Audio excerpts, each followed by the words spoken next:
Sean todos bienvenidos a la revisión de esta videoconferencia cuyo título es Linfedema, lipedema y síndrome de sobrecrecimiento. Queremos dar los agradecimientos a la Asociación Colombiana de Cirugía Vascular y Angiología de Colombia, ASOVascular, a Laboratorio Sabot que ha patrocinado esta videoconferencia, al doctor Jorge Ulloa como presidente de ASOVascular, al doctor Miguel Amore que va a fungir como conferencista en el día de hoy, y a todos los participantes que se han unido a escuchar esta videoconferencia. Como lo ha comentado el doctor Ulloa, ha tenido una acogida muy importante. Quiero hacer la presentación del doctor Jorge Ulloa. Me pareció en la iniciación de la videoconferencia, hay especialistas de toda parte de Colombia, también me pareció que había de gran parte de Latinoamérica, de tal manera de que felicitaciones al doctor Ulloa por la acogida que ha tenido y felicitaciones al doctor Amori. El doctor Jorge Ulloa es cirujano vascular, es cirujano vascular de la Fundación Santa Fe de Bogotá, es el presidente de ASOVascular y es profesor de cirugía vascular de la Fundación Santa Fe. Gracias, doctor, por permitirnos estar acompañando este evento tan importante. Un buen día, doctor. Profesor Valenzuela, muchísimas gracias. El doctor Valenzuela es el director médico del Laboratorio Sabot para Colombia. Es profesor mío de farmacología.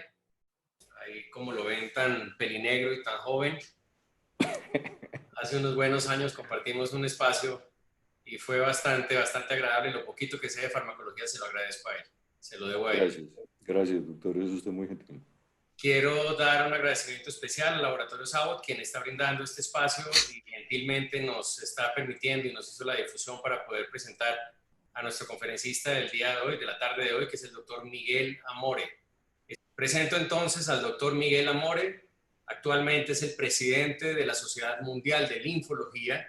El doctor Miguel Amore es especialista en cirugía general, en cirugía vascular y actualmente maneja el departamento de linfología como parte de la división cardiovascular del Hospital Militar Central. Es médico de planta del Servicio de Flebología y Linfología de la Fundación Favaloro, también otra prestigiosa e importante institución de Buenos Aires. Es docente del Departamento de Anatomía y de Linfología de la Facultad de Medicina de la Universidad de Buenos Aires. ¿Qué más me queda, Miguel, por mencionar? Capitán de la República Argentina. Capitán. El auditorio es suyo.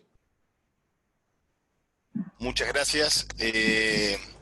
A ver, vamos a ver si compartimos la pantalla, ¿no es así? No. Muchas gracias, ahí estamos. Gracias por el lindo cuadro colombiano que tiene esta apertura. Bueno, ante todo agradecerles nuevamente la invitación al doctor Ulloa y a la Asociación Colombiana de Cirugía Vascular y Angiología y obviamente al Laboratorio Abbott por esta oportunidad y mostrarles un poco qué es lo que nosotros hacemos un poco en relación a estos temas, al linfedema, al lipedema y a los síndromes de sobrecrecimiento. Fundamentalmente tratar de focalizarnos con temas más controvertidos como es el lipedema, que por eso voy a empezar fundamentalmente con el lipedema, y luego con el linfedema y los síndromes de sobrecrecimiento.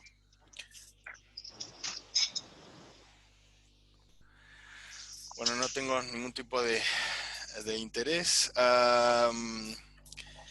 Esto sí, por favor pido que las imágenes que se tomen como captura de pantalla, yo no tengo ningún tipo de inconveniente, pero sí que me avisen para la reproducción.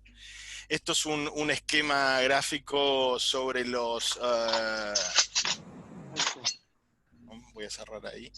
Sobre el contenido, vamos a hacer una pequeña introducción, vamos a hablar del lipedema y la relación con la obesidad.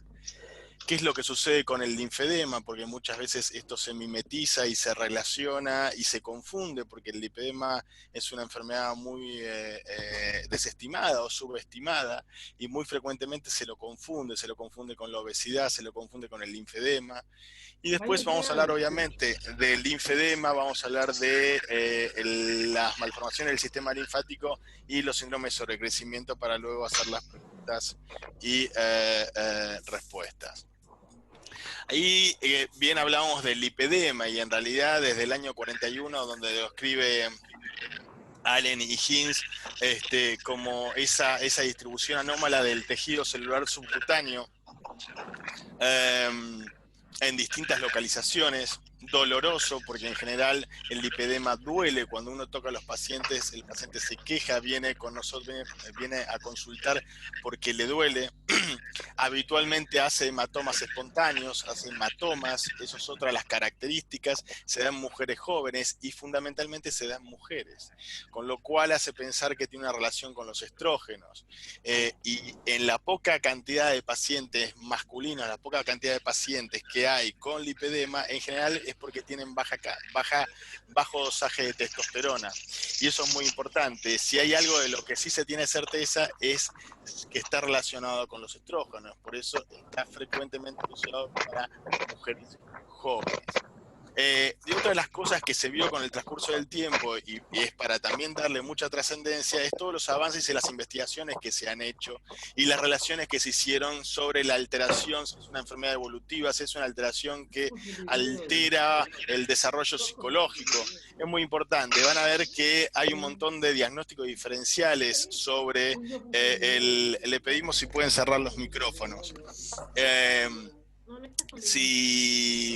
Que tiene muchos diagnósticos diferenciales. En esto de los diagnósticos diferenciales aparece la enfermedad de Derkum, la lipomatosis simétrica múltiple, la lipomatosis múltiple familiar. Dentro de la lipomatosis simétrica múltiple es la que se conoce como enfermedad de Madelung, o la angiolipomatosis.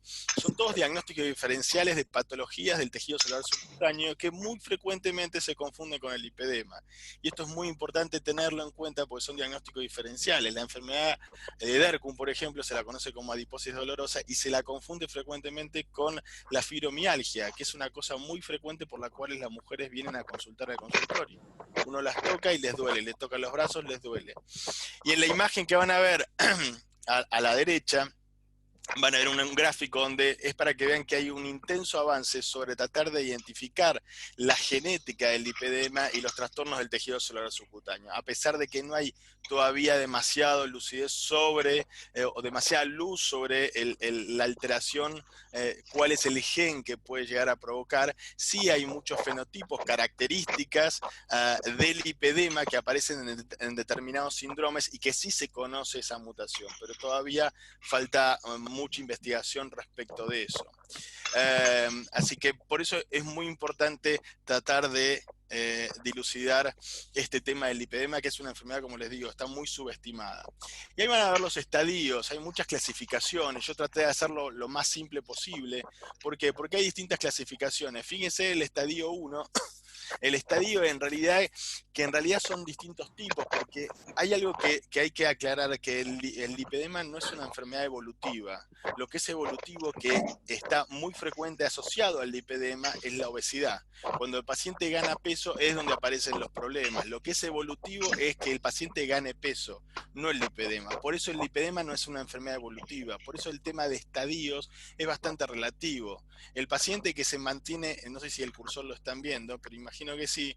Fíjense, el estadio 1, que simplemente aparece de forma subcutánea unos pequeños nodulitos que pueden ser dolorosos, pero son nodulitos del tamaño de una lenteja, muy chiquititos. El estadio 2 es donde aparece la clásica imagen de pequeños pozos sobre la piel. Eso es bien característico, como si fuese una piel celulítica. Eso es bien característico. Y ya el estadio 3 es un estadio donde va perdiendo elasticidad la piel, la morfología. Fundamentalmente pierde esa elasticidad. cae el tejido. Y eso es muy, muy importante poder diferenciarlo. Pero lo que hay que identificar y lo que hay que clarificar sobre todo esto es que el lipedema no es una enfermedad evolutiva. Está en íntima relación, es una delgada línea con la obesidad. Por eso es muy importante cuando uno lee los trabajos científicos ver qué tipo de población te está tomando para estudiar los lipedemas, porque el índice de masa corporal, el body mass index, es sumamente importante en la casuística de esos pacientes. No es lo mismo tener este paciente que el paciente que va tendiendo hacia la progresión y hacia la obesidad. Por eso lo que es progresivo es cuando el lipedema va ganando peso. Ese paciente lo que tenemos que hacer es tratar de evitar que aumente de peso, porque lo que es progresivo y el lipedema se agrava cuando aumenta de peso, porque es muy distinto decir que el lipedema se transforma en un linfedema, que es un linfedema inducido por la obesidad. Son dos cosas completamente distintas y dos términos que hay que aclarar muy bien. Una cosa es el lipedema puro no tiene nada que ver con el sistema linfático. Es como lo describe Allen y Hinz en el 41, en el 40 y después en el 51, y tiene que ver con una distribución del tejido celular subcutáneo. Nada tiene que ver con el sistema linfático. Distinto es la obesidad. Cuando el paciente va ganando peso, sí puede haber un linfedema inducido por la obesidad, y donde sí empiezan a aparecer los trastornos de la microcirculación. Pero vamos a ver después que hay distintos trabajos que tratan de focalizar en la alteración microvascular de los capilares linfáticos, y todo se basa mucho en teorías del año 2000, 2001, donde se hizo microlinfografías que ahora ya les voy a mostrar. Y estos son los distintos tipos de acuerdo a la presentación, si es hasta el tercio medio de muslo, si es completamente el muslo hasta la rodilla, si son los miembros inferiores, si son los brazos, que son menos frecuentes, o si son de las rodillas para abajo, son 5 estadios. Eso es lo que van a ver, pero lo más importante es ver qué tipo de, esos son los distintos tipos, y estos son los estadios, pero depende también del tipo morfológico que se plantea. Por eso es muy importante, porque acá parece como si esto fuese una progresión de la enfermedad, y en realidad no hay progresión, y lo vuelvo a reiterar porque es muy importante, y ahora les voy a explicar por qué. Fíjense lo que yo les decía. Yo no sé, Jorge, después decime bien por el tiempo, porque me trato de apurar porque son algunas diapositivas. La idea es mostrarle en muchos de los trabajos que hablan del lipedema y la alteración linfática, y por eso la base, para tratar de forzar y de buscar la base por el cual se hace drenaje linfático, son estos trabajos. Fíjense, el primer trabajo es el de Aman Besti, que está publicado en Lymphology en el 2001. Pero claro, en esa población de pacientes con lipedema no hizo una medición muy importante, que es el índice de masa corporal. Y el paciente, cuando es obeso, los trastornos microvasculares del sistema linfático están presentes. Y ahora les voy a mostrar imágenes. Fíjense, lo que hizo Aman Besti fue tratar de dilucidar con microlinfografía lo que son capilares normales, lo que son capilares en pacientes con lipedema, pero obviamente son pacientes obesos. Y fíjense los microaneurismas que se generan a nivel capilar. Hubo mucha discusión y se refutaron mucho todos esos trabajos, el grupo de la Universidad de Arizona publicó el año pasado algo similar, pero cuando uno lee las estadísticas no es tan similar, donde hablaba de la dilatación de los capilares, de la presencia de los vasos linfáticos en una determinada área. Cuando veía a los pacientes obesos y no obesos, con y sin lipedema, no había demasiada relación. Por eso es muy importante tener una buena lectura y ver qué tipo de población se está estudiando.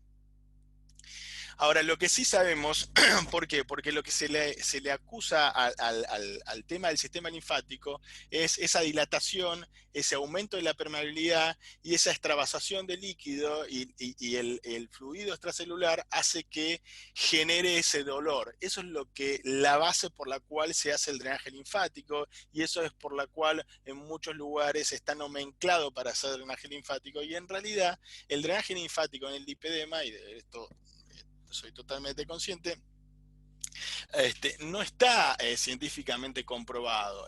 Una cosa es que se puede indicar y que el paciente diga que le hace bien, y otra cosa es que esté médicamente indicado. El drenaje linfático va a ser exactamente el mismo mecanismo de la sensación que va a tener un paciente con lipedema que sin lipedema. Estamos hablando de lipedema puro, no lipedema más obesidad, donde sí hay trastorno del sistema linfático, sí hay trastorno.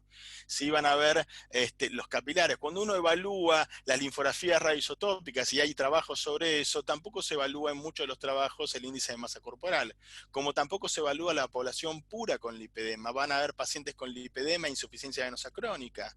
Entonces ahí hay otro factor asociado. O pacientes con lipedema y en realidad tienen subyacente un linfema primario, que sería un estadio 0, que después ya vamos a ver más adelante.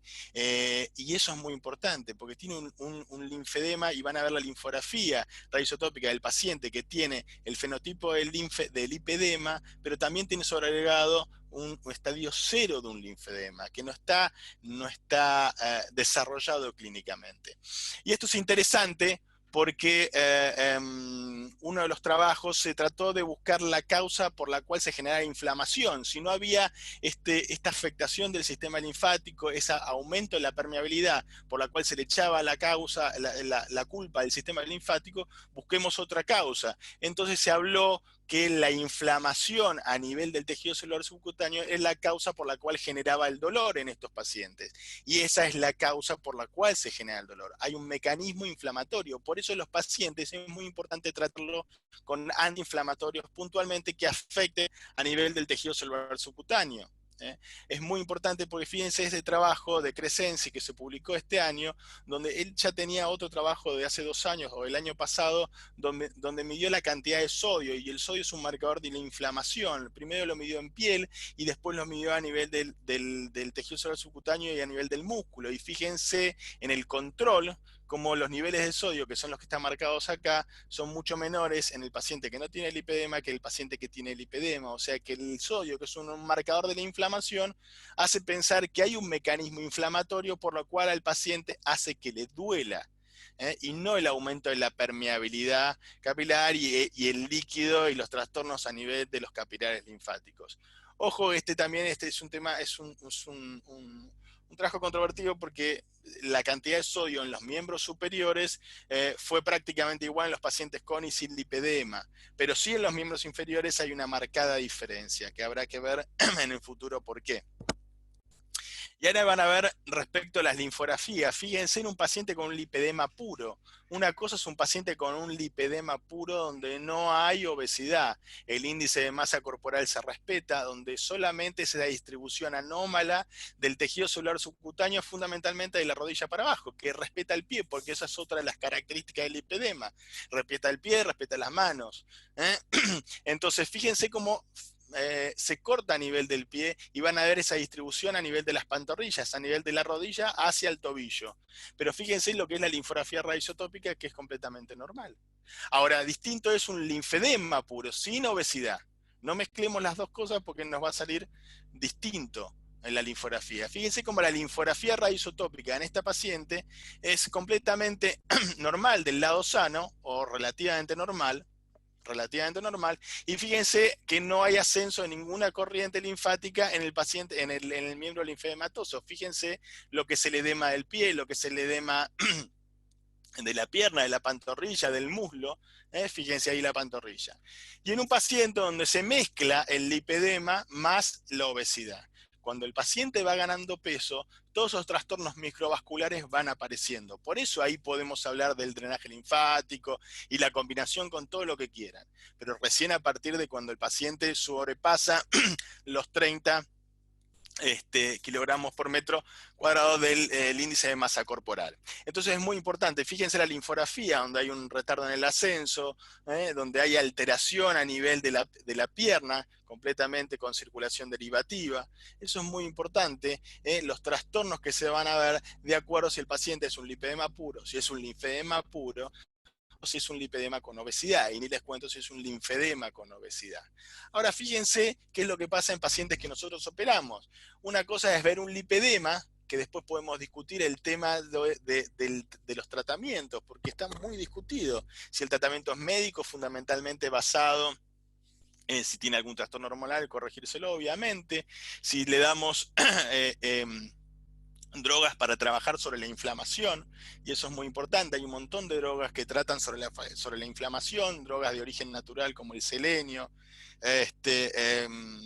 hay un montón de drogas. La cúrcuma también se utiliza, que son derivados de los tetrahidrocurcuminoides, también se utilizan mucho como efecto antiinflamatorio a nivel del tejido celular subcutáneo y los pacientes responden muy bien. Cada lugar y cada región utiliza los antiinflamatorios que mejor tengan respuesta.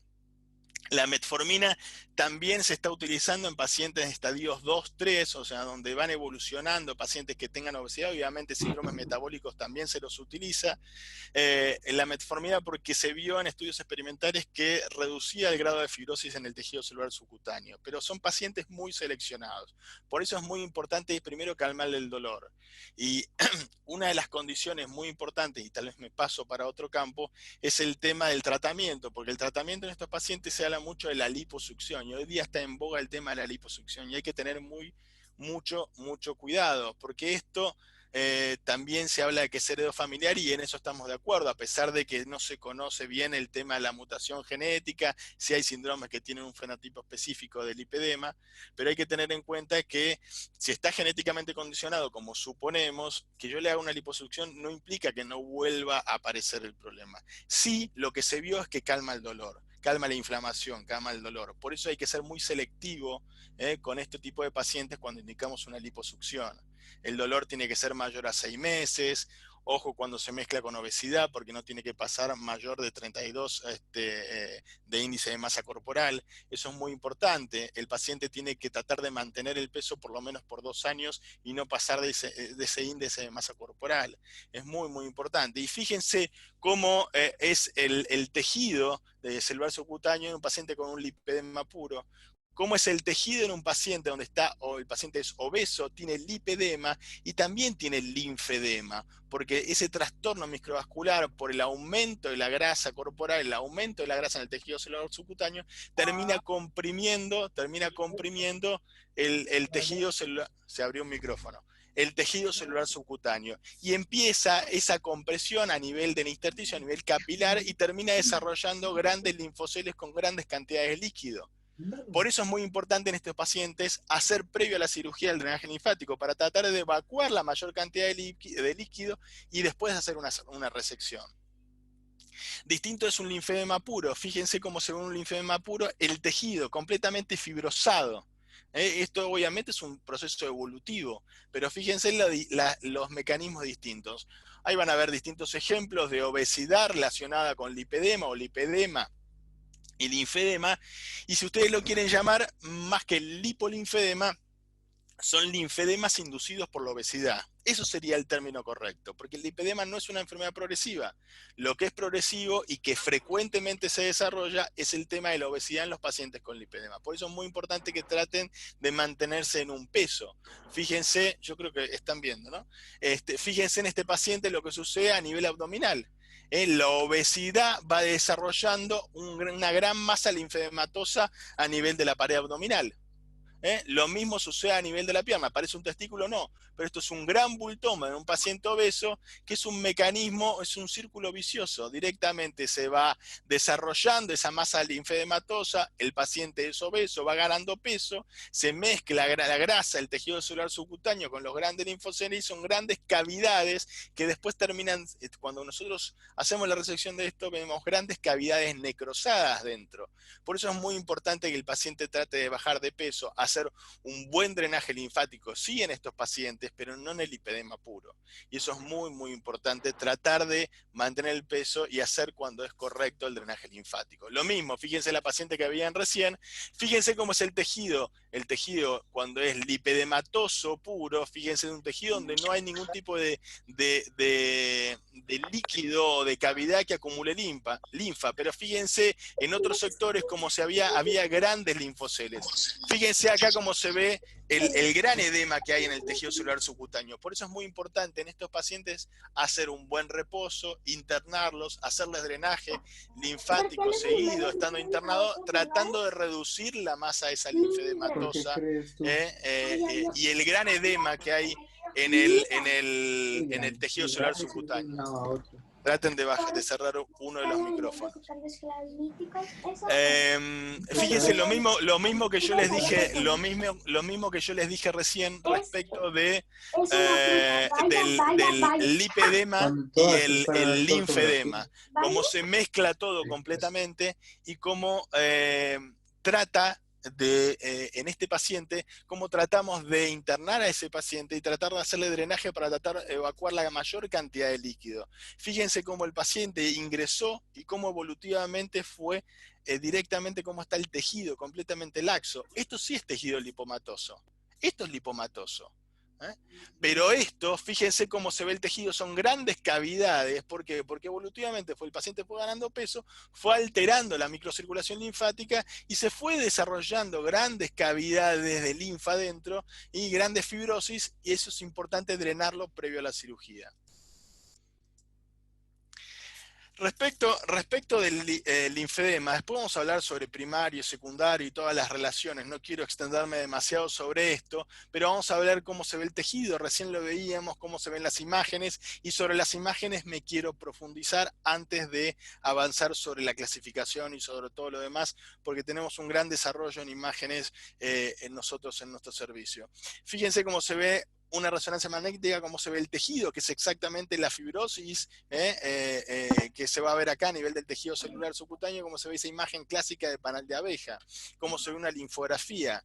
Pero fíjense cómo fue el desarrollo de la linfografía a través de los años, cómo fue primero la linfografía preconizada por Kimon, que la linfografía contrastada, y fíjense cómo se veían las primeras linfocentillografías y cómo se ven ahora. Esto es una paciente que me dejó una linfocentillografía del año 75, y fíjense con la nueva tecnología que tenemos, gracias a estas son imágenes de pacientes de nosotros que hizo la doctora Sarlenga, que es una gran especialista en nuestro país, en Latinoamérica, muy reconocida, donde se ven las imágenes típicas del linfedema, la hipertensión, el reflujo dérmico, la imposibilidad de drenar sobre el sistema linfático superficial, tratando de drenar hacia ganglios, a ganglios popliteos. ¿Por qué? Porque justamente no puede drenar sobre el superficial y trata de drenar hacia profundo.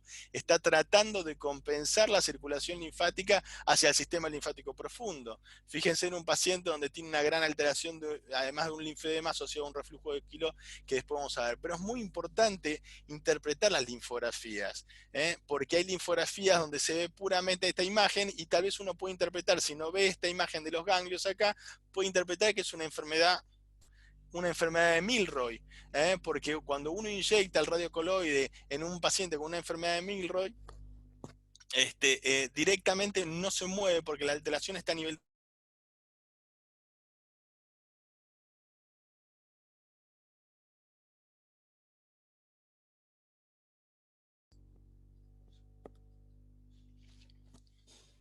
Hola, hola. ¿Ahí se escucha? Sí. Ah, perfecto. ¿Se escuchó lo de antes? Porque me decía como que estaba silenciado. No, se perdió. Ok. ¿Ahí?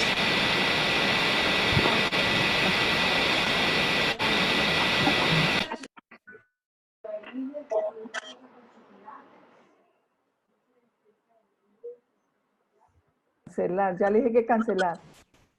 Hola, hola. Actívelo allá, Doc, en el nombre de ¿Ahí? él, actívelo. Activa tu micrófono, sí. ¿Ahí se escucha? Yo te oigo perfecto. Bueno, seguimos, porque tengo apagado el teléfono porque si no me suena constantemente. No sé si se escuchó todo lo que dije hasta ahora o en parte. Ese micrófono. Ahí. Yo te oigo perfectamente, Miguel. Perfecto. Yo te oigo bien. Bueno, seguimos. Lo que decía es muy importante tratar de interpretar las linfografías. Fíjense cómo se ve en una linfografía donde se inyecta a nivel bipédico, es completamente anómala, aparece a nivel de la región inguinal. ¿Y qué diferencia tiene si yo inyecto a nivel de la rodilla? Por eso es muy importante la interpretación y saber cómo pedir una linfografía. Por eso es muy importante, de acuerdo a la alteración del sistema linfático que yo estoy viendo en ese paciente, es el estudio que voy a pedir. Obviamente las linfografías últimamente se pueden combinar con el SPECT-CT, tratando de ver, por ejemplo, en el caso de los melanomas, cuando uno quiere hacer ganglio centinela, pero cuando uno quiere estudiar el sistema linfático también existen, el advenimiento de la tecnología, aparecen las linfografías, las linforresonancias, que pueden ser con o sin contraste derivado del gadolinio. Mucho más reciente es el tema de la tecnología infrarroja, y fíjense cómo se ve la tecnología infrarroja con el Viewfinder aplicado al sistema venoso, y cómo se ve la tecnología infrarroja aplicada al sistema linfático. Van a ver las imágenes anatómicas y directamente las imágenes anatómicas y cómo se ve un video en vivo, cómo se ve una linfografía. La linfografía por fluorescencia es muy, muy interesante, y fíjense, lo que uno puede hacer es estudiar el sistema linfático en vivo y en directo. Fíjense, este es un paciente que tiene, si bien tiene grandes signos de linfedema, sí tiene signos de edema, tiene una gran cicatriz de una stripping, de una revascularización miocárdica, y cómo se ve en una linfografía por fluorescencia la gran cicatriz, y cómo se ve la división de aguas de lo que es la red capilar linfática. Cómo se interrumpió la circulación linfática a este nivel. Y esto es muy importante para estudiar los estadios precoces del sistema linfático cuando se ven afectados por algún tipo de cirugía. Estos son estudios muy fisiológicos, por eso es muy importante tratar de reducir a la máxima expresión el edema. Fíjense, es un paciente que tiene un linfedema postraumático, un síndrome de Sudeck. Este paciente no se lo podía tocar directamente, y era imposible hacer una linfografía porque el contraste que nosotros utilizamos, que es el verde indocianina, directamente queda estancado en esta región. Por eso es muy, muy importante, que son conceptos fisiológicos, tratar de drenar a ese paciente previo a hacer la linfografía.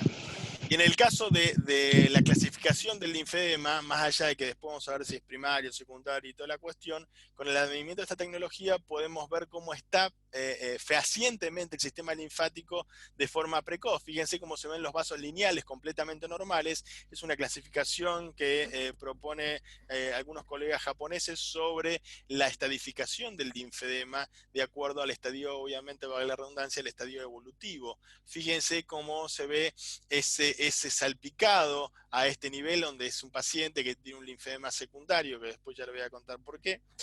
No. Y van a ver los distintos estadios. El Stardust, que es el estadio donde se ve el cielo estrellado, son destellos luminosos que se van a bien marcados a nivel de la piel a través de esta linfografía por fluorescencia, y el estadio difuso, donde se ve todo un manchón directamente, donde directamente no hay canalículos linfáticos. Por eso es muy importante hacerlo previo a una determinada técnica quirúrgica.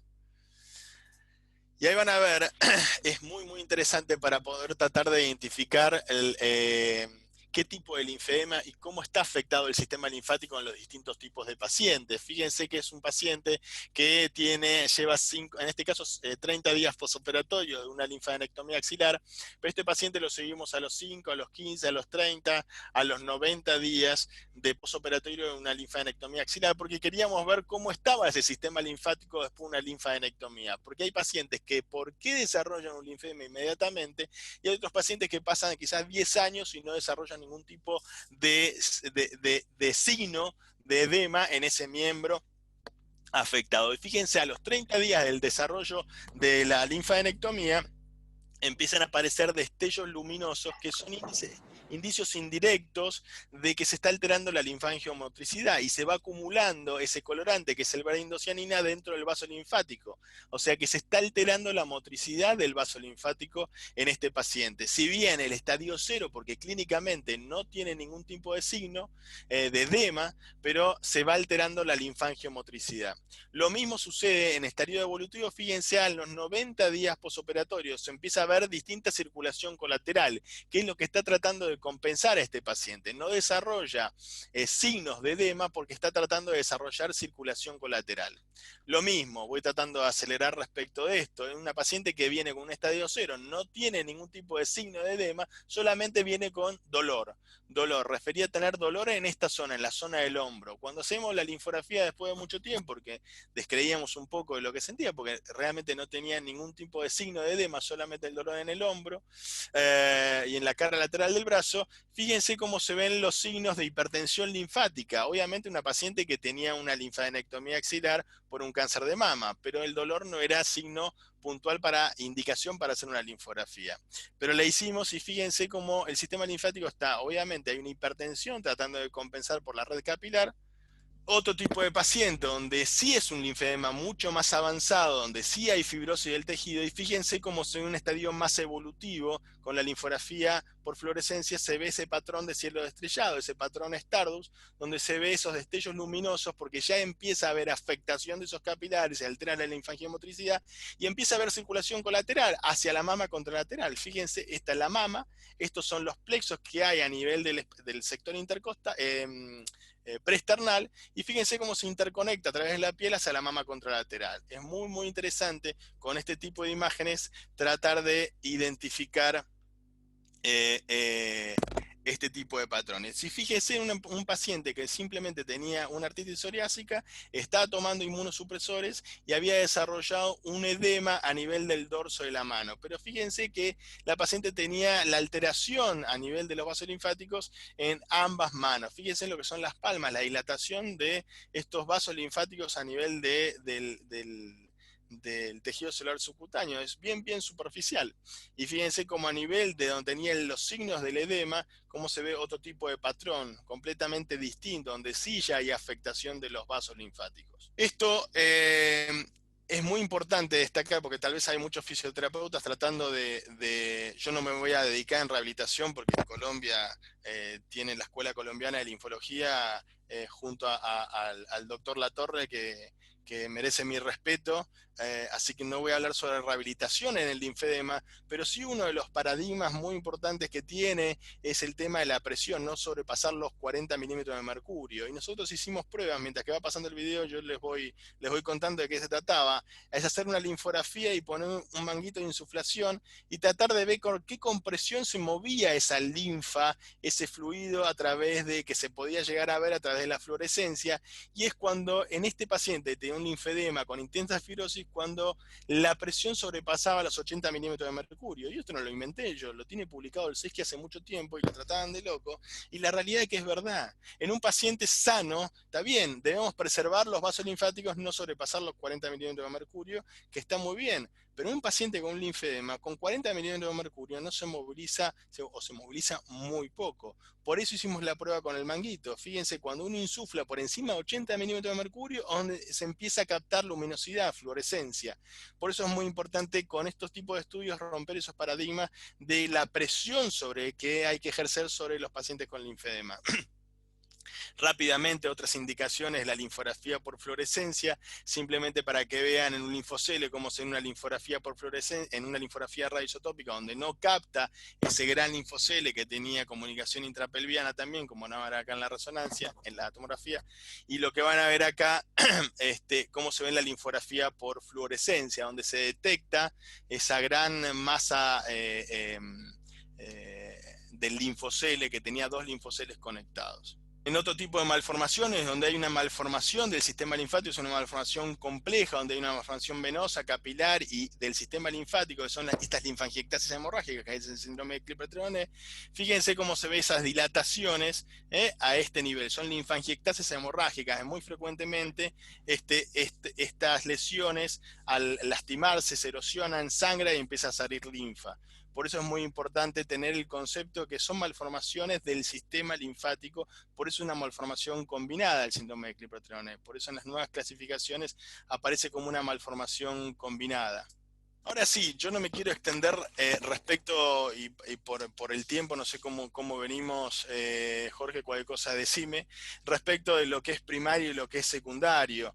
Obviamente que, y esto es muy importante porque hay algo que detallar, que el linfedema más frecuente en los países industrializados es el linfedema secundario al tratamiento de cáncer de mama. A pesar de que hay muchas escuelas ahora, incluso la americana, incluso la semana pasada hubo una charla donde se dejó entrever que el linfedema más frecuente es el linfedema secundario a una insuficiencia venosa, y eso no es así. O sea que en una insuficiencia venosa crónica, y esto es muy importante destacarlo, porque yo en la práctica diaria no veo pacientes con linfedema e insuficiencia venosa crónica, que sí puede haber, y hay clasificaciones como la clasificación del doctor Enrichi, donde en su estadio evolutivo final habla del linfedema postrombótico como un estadio final de la insuficiencia venosa crónica, es una cosa, y donde puede haber alteraciones secundarias a la hipertensión venosa. En los chicos, y esto es algo que recalca siempre el doctor Papendiek, la hipertensión venosa en pediatría es una de las causas más frecuentes del linfedema, y eso está claro, pero en los pacientes adultos secundarios una insuficiencia venosa crónica, sí puede haber alteración del sistema linfático y que puede generar algún tipo de edema, pero no linfedema propiamente, y que esa sea la causa más frecuente. En un estadio muy evolutivo sí genera esto que decía el doctor Enrichi como linfedema postrombótico, pero no es una causa no es la causa más frecuente el linfedema secundario, por lo menos en nuestro país y en muchos países de Latinoamérica, no es la causa más frecuente del linfedema secundario. Y van a ver la característica de los primarios. Obviamente ahí van a ver una imagen de un linfedema secundario post tratamiento de un cáncer de mama, un linfedema secundario de miembro inferior post vaciamiento por un melanoma.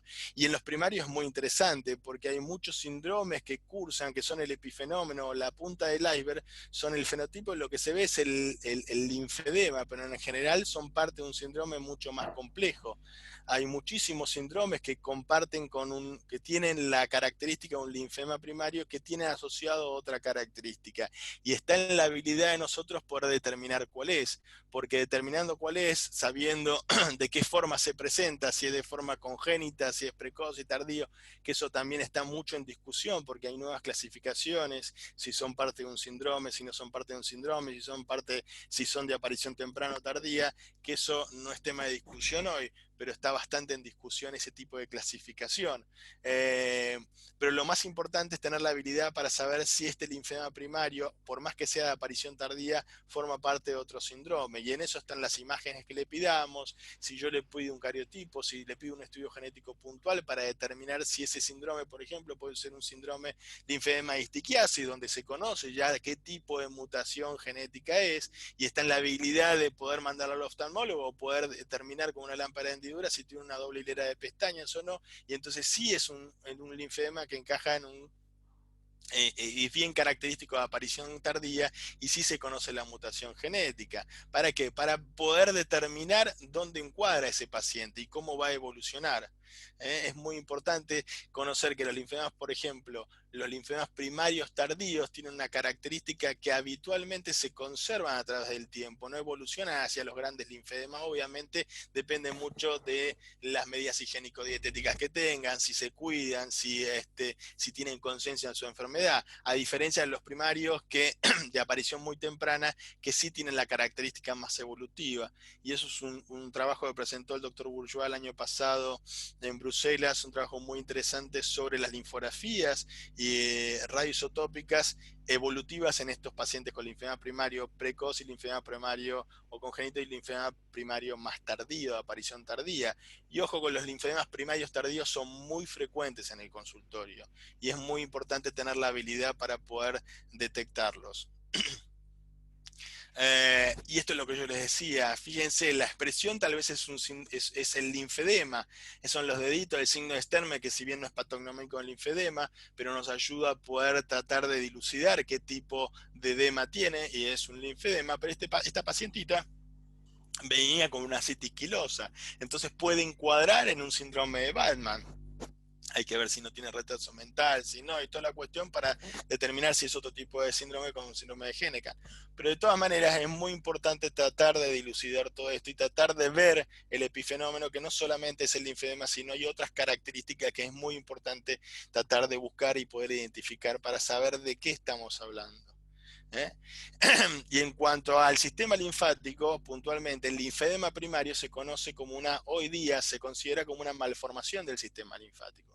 Por eso es muy importante tratar de dilucidar todo esto en relación a las cirugías. No es lo mismo operar a un paciente y esperar una buena evolución o la misma evolución en un paciente con un linfedema primario que un linfedema secundario cuando lo opera recientemente. Entonces es muy importante poder determinar eso y poder hablar bien con el paciente, porque tanto con el lipedema, como hablamos inicialmente, como el linfedema, las cirugías tienen que ser muy bien indicadas. Los pacientes vienen con expectativas buscando soluciones milagrosas y eso habitualmente no se da. Entonces es muy importante el apoyo psicológico en este tipo de pacientes. Muy, muy importante. El manejo de los pacientes con linfedema primario tardío es muy complejo. Muy, pero muy complejo.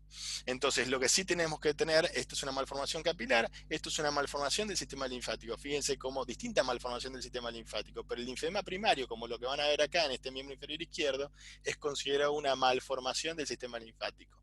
En este caso es una malformación del sistema linfático combinada con una malformación del sistema venoso.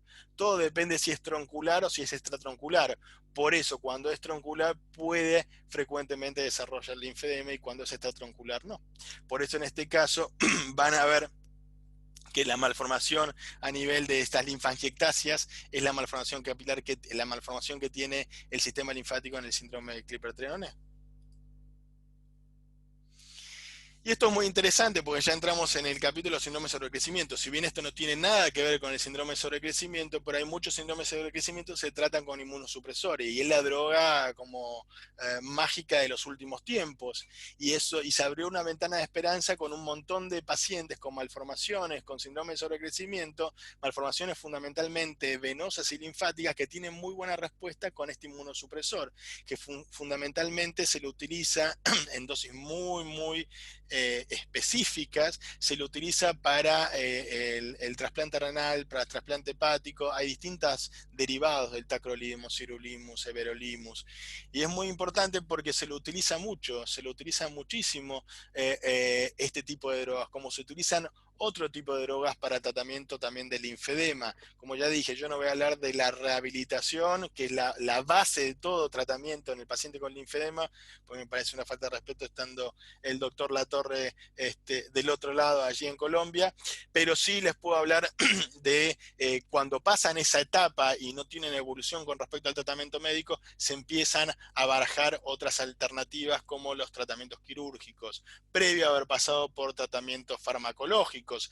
Si bien hay mucho avance sobre el tratamiento farmacológico en el linfedema y los americanos tienen mucha experiencia, todavía no hay nada científicamente comprobado. Por ejemplo, se empezaron a utilizar derivados del ibuprofeno, el ketoprofeno, el Uvenimex, con la misma que es el la bestatina, que tienen efectos fundamentalmente antiinflamatorios, tratando de reducir el proceso inflamatorio y la fibrosis a nivel del tejido celular subcutáneo. Y esto se estudió mucho en pacientes con linfedemas secundarios al tratamiento de cáncer de mama. La muestra fundamentalmente el target fue aplicado a esos pacientes y la FDA no aprobó, creo que es la fase 2, y no aprobó porque no había cambios con respecto al Uvenimex. Hay otras drogas, otros tratamientos que se están combinando también con cirugías. Otra de las drogas derivadas también es el ácido retinoico. El ácido retinoico que estimula la linfangiogénesis, una determinada concentración, hay que ver si se puede aplicar tópico. También son estudios que están en fase de experimentación, como también lo es las cirugías combinadas con distintos factores de crecimiento o distintas estructuras, por ejemplo, el BioBridge, que es una patente desarrollada también por americanos, que son puentes de fibras colágenas que se lo aplican a los trasplantes de ganglios para tratar de restablecer las conexiones que están cortadas. También está en fase de experimentación. un poco más avanzado, que se está haciendo un estudio en Suecia y en Finlandia, es el Linfactin, que lo desarrolló el doctor Caralito, que es un eminente científico que vino el año pasado al Congreso Mundial de Linfología en Buenos Aires, y me estoy fijando si el micrófono está conectado, pues me estoy tratando de apurar. Y el Linfactin es un factor de crecimiento y que se lo combina también con el trasplante ganglionar, con en la zona receptora, el colgajo de ganglios con la arteria y la vena se combina con ese factor de crecimiento para tratar de estimular la conexión.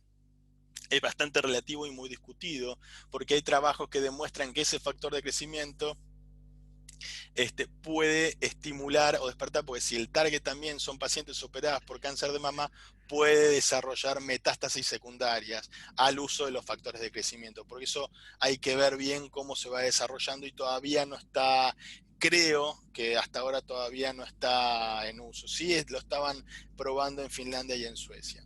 Pero volviendo a esto del sirolimus, se abrió una esperanza en pacientes con malformaciones venosas y linfáticas porque tenía muy buena respuesta y trataba de hacer trataban de hacer una reducción de esa malformación. Pero ¿qué pasa? Todo dependía de la dosis, porque también un poco más lento, por el tiempo. El sirolimus también se utiliza, como ya les dije, como inmunosupresor.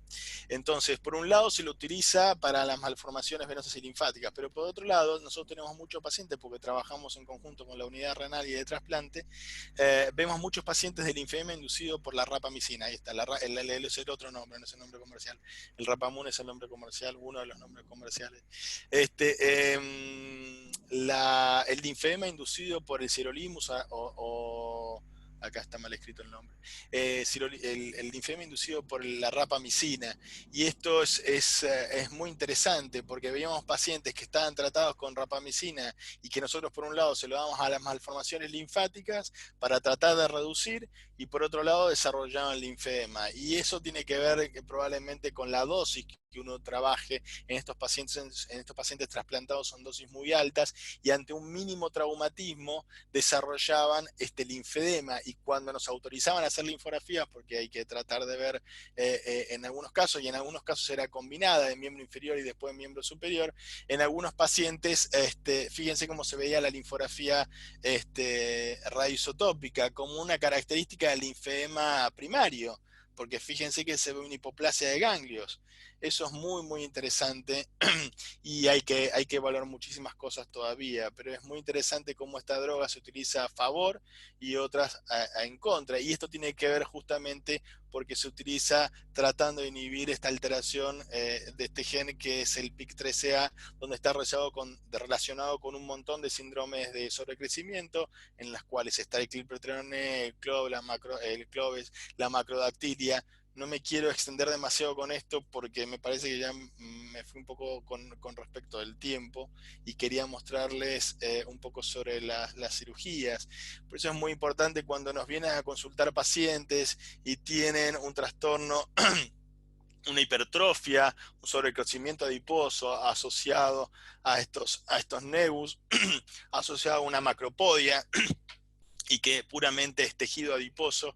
Por eso es muy importante evaluar el cuadro sindrómico y saber y ponerle nombre y apellido. Y si tenemos la posibilidad de mandar la muestra afuera para determinar qué tipo de alteración genética y qué síndrome es muy importante, porque eso ayuda, no solamente nos ayuda a nosotros, sino también ayuda a los padres de estos chicos para tratar de darle un nombre y apellido. Lo mismo de estos pacientes. Fíjense que yo estoy viendo pacientes adultos. El doctor Papendi, que dedicó su vida a este tipo de pacientes, tiene seguimiento por más de 40 años, y fíjense cómo tienen nebus epidérmicos con telangiectasias. Esto no es un linfedema, es todo tejido adiposo, y tiene una macropodia también, y tiene una escoliosis. Entonces es muy importante encuadrar esto en algo sindrómico, y que son síndromes que cursan también con sobrecrecimiento de tejido adiposo. Y en estos pacientes es puro tejido adiposo. Por más que le hagamos drenaje linfático, no voy a movilizar absolutamente nada. muchas veces los linfedemas están asociados con otra característica, como son las enfermedades del quilo, los reflujos de quilo, como este paciente que tiene un linfedema primario asociado con este trastorno del metabolismo de las grasas, que son los vasos quilíferos que se forman a nivel del intestino y que los recolecta la cisterna de Quilo, cisterna de Beckett, donde se mezcla con la linfa sistémica, o sea, con la linfa que viene de los miembros inferiores para formar el conducto torácico. O sea, cómo llegó este quilo al hueco popliteo, o sea, a través de una malformación. Cuando la linfocomía, fíjense cómo se ve el reflujo dérmico, tiene una linfografía contrastada donde hay una hipoplasia. Y muchas veces vemos esta combinación de cosas y vemos cómo nos podemos ayudar entre todos entre todos los servicios del hospital donde yo trabajo y de las distintas instituciones.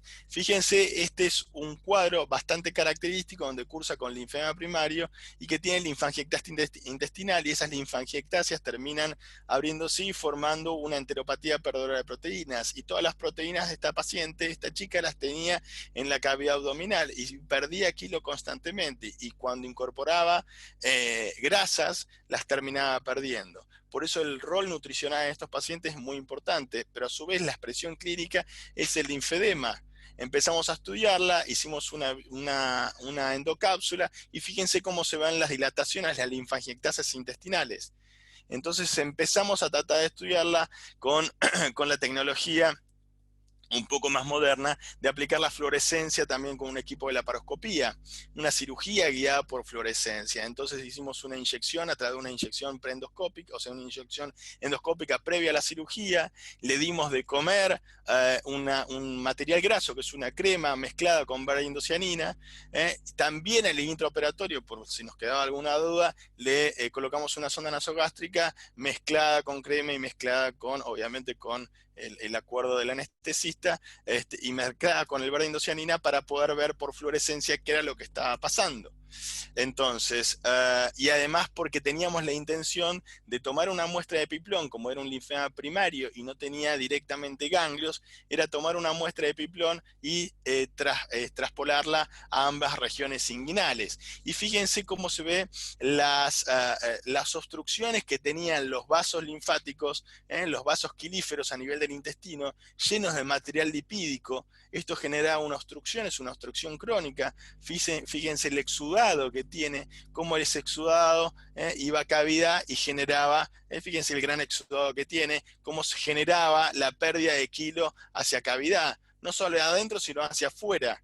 Y eso es muy importante porque estos vasos linfáticos están trombosados. Por eso directamente con la fluorescencia no pudimos llegar a ver esos vasos que supuestamente estaban blancos. Fíjense cómo se ve con fluorescencia otra cosa, pero no este vaso que está ectásico y trombosado. Eso es muy, muy importante a tener en cuenta en el concepto fisiopatológico de esta paciente.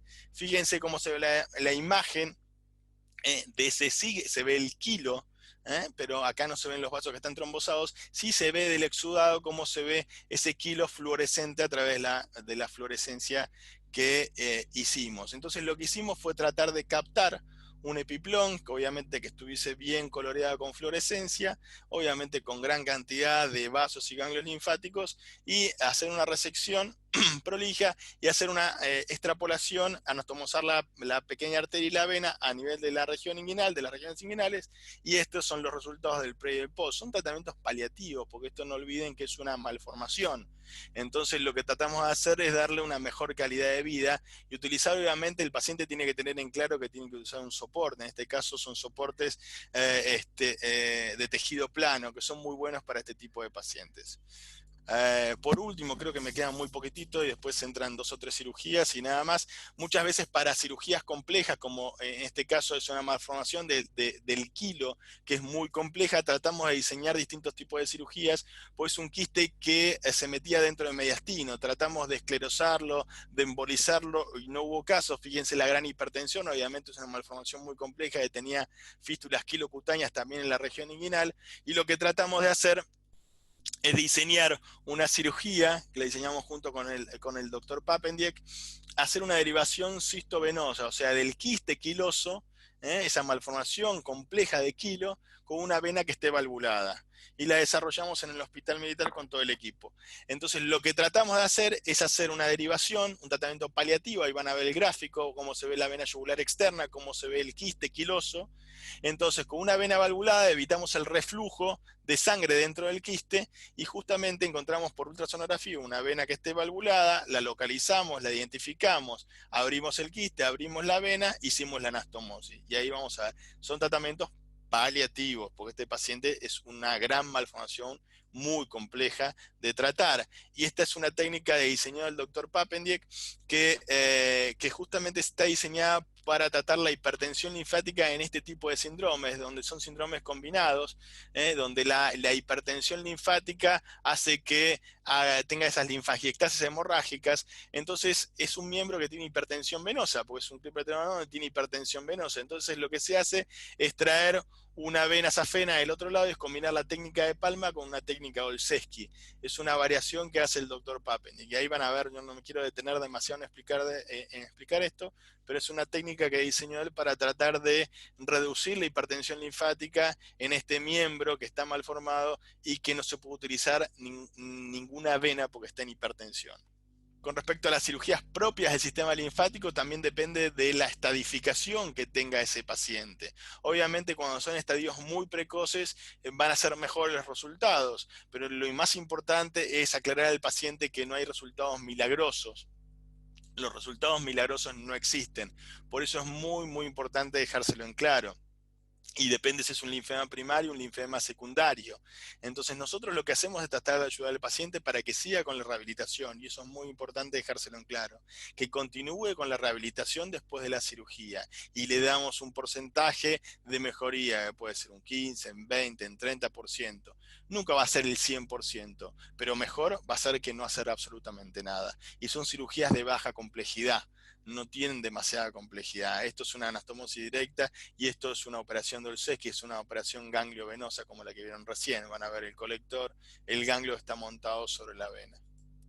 Cada cirugía tiene su indicación, como lo que hablamos antes de la transposición ganglionar. La transposición ganglionar, ideada por Corinne Becker y fue reproducida alrededor del mundo, la doctora Corinne Becker utiliza un determinado colgajo. En realidad utiliza varios tipos de colgajo, o sea, varios tipos de zona dadora en la región inguinal, en la región axilar, dependiendo la zona. Por eso es muy importante tratar de evitar las lesiones secundarias sobre la zona dadora. En el caso de la región inguinal, bien la región lateral y bien externa, tratando de evitar la zona más medial, que es donde recibe los grandes colectores linfáticos del miembro inferior, para tratar de evitar un linfedema secundario. Pero bueno, ahí van a ver la zona dadora, el colgajito, que es lo que se hace, es implanta en la región inguinal, lo que se hace una anastomosis de una arteria y una vena, y se trata de dar funcionalidad a este conglomerado ganglionar y de grasa con factores de crecimiento en esta región. Y obviamente uno espera de 6 meses, un año, para tratar de que eso desarrolle la linfangiogénesis. Por eso, como les comentaba antes, el doctor Alítalo desarrolló este nombre comercial, que en realidad son factores de crecimiento, que los combina allí para tratar de que eso se conecte mucho más rápido. Pero fundamentalmente el target es para pacientes con linfadenectomía axilar post tratamiento de cáncer de mama. Por eso es lo que yo les hablaba del tema de que hay que ser muy prudente con el tema de que los factores de crecimiento no puedan desarrollar una metástasis secundaria al uso de los factores de crecimiento. Los resultados pueden ser medianamente alentadores, pueden ser muy buenos, dependiendo de la indicación, depende del estadio del linfedema, depende del tipo de linfedema que sea. Puede ser un linfedema primario, puede ser un linfedema secundario. Los resultados van a depender de acuerdo al tipo de linfedema que sea.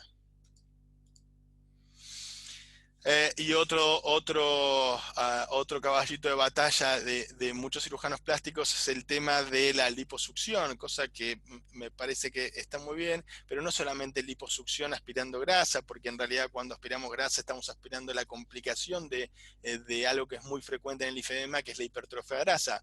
Muchos van a ver pacientes que en su estadio evolutivo, hacen drenaje, drenaje, drenaje y en un momento se estancan, ya estoy terminando, se estancan y justamente porque ese paciente desarrolla hipertrofia grasa, ya no hay más líquido sino que es grasa, con lo cual no hay más movimiento de volumen. En ese caso tiene una indicación puntual de hacer una liposucción, que en realidad uno hace de la escuela de Campici hablaban de la fibrolipo aspiración, y es un poco eso, porque uno rompe tabiques, aspira tejido celular, aspira esa complicación que es la hipertrofia grasa y rompe mucha fibrosis. Y este es el pre y este es el post. Los resultados pueden ser muy buenos.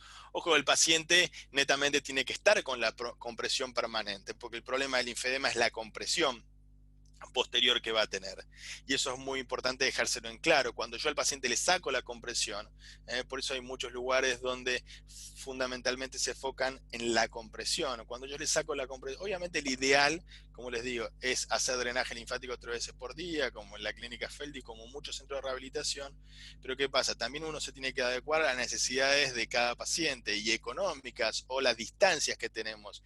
Entonces, con una adecuada compresión tratamos de adaptarnos un poco a veces a la necesidad del paciente, tratando de, como ya les dije, yo en mi práctica habitual supero muchísimo las presiones para tratar de tener mejores resultados sobre el tejido y sobre la fibrosis. Cuanto más compresión, mejores resultados. Por lo menos es mi experiencia.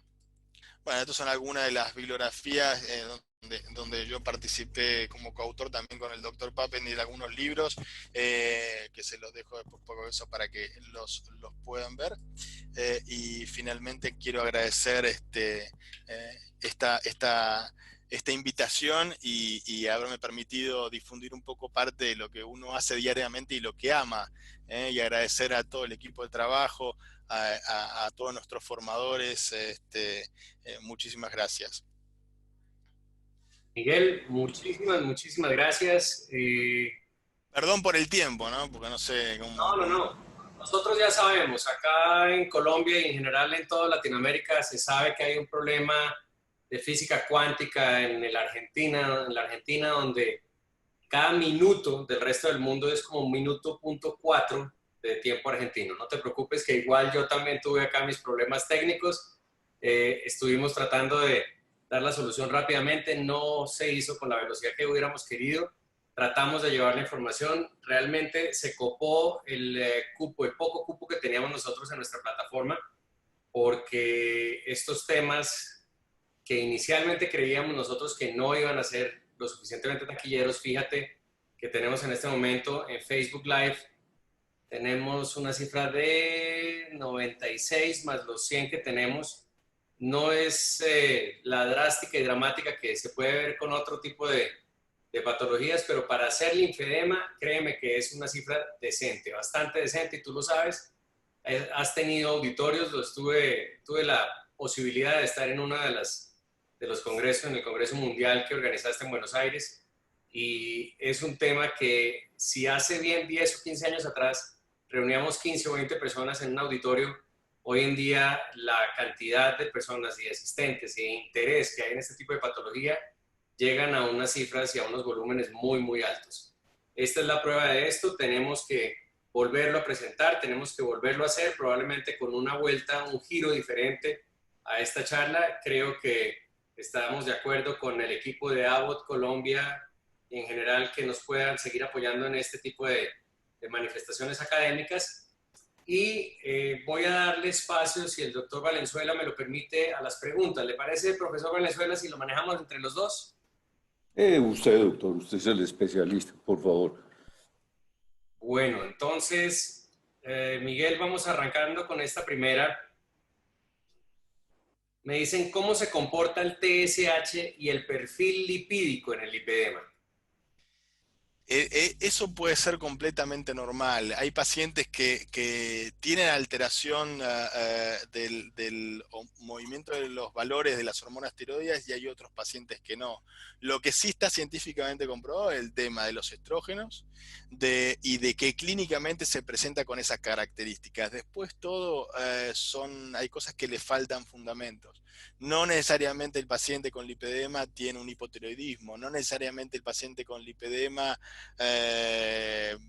es un paciente obeso, porque no frecuentemente, pero es una de las cosas que vemos, es pacientes que vienen delgadas y vienen consultando porque tienen las pantorrillas gorditas y se respeta el pie, y eso es un lipedema.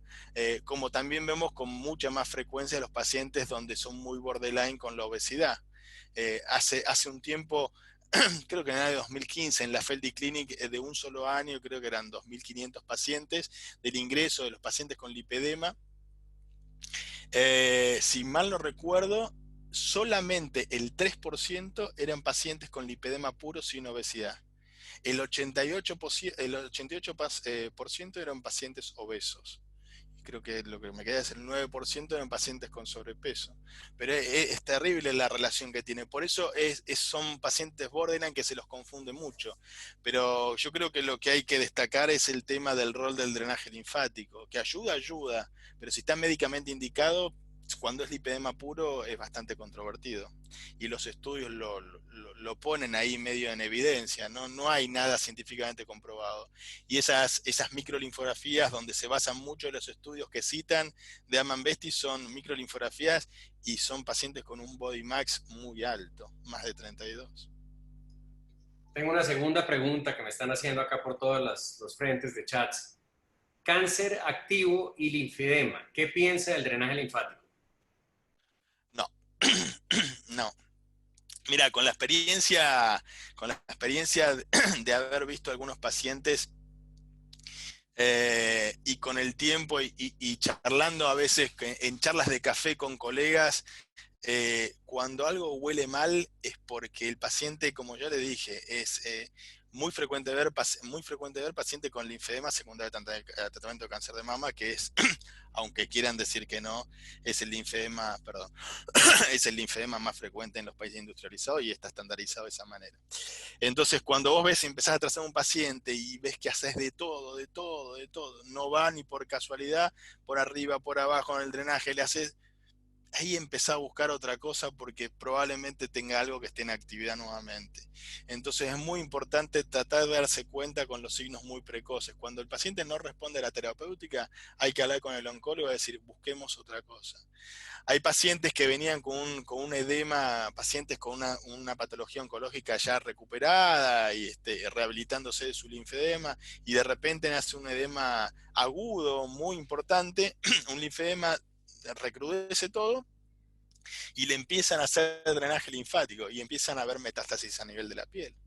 Entonces hay que tener muy en cuenta eso porque le podemos hacer un daño peor y me ha pasado en la propia experiencia. Uno a veces va aprendiendo con el tiempo y hay que darse cuenta de los pequeños detalles sutiles de los pacientes. Cuando hay que escuchar muy bien a los pacientes. Cuando el paciente te dice que no va, no tiene resultados, o escuchás al fisioterapeuta, y es muy importante escucharlos y tener un diálogo constantemente con la gente que hace rehabilitación, es no va y hay que empezar a hacer diagnóstico diferencial que una otra cosa está pasando. Y cuando tiene un cáncer por medio, es muy importante buscarle que no tenga una activación nueva de su patología oncológica.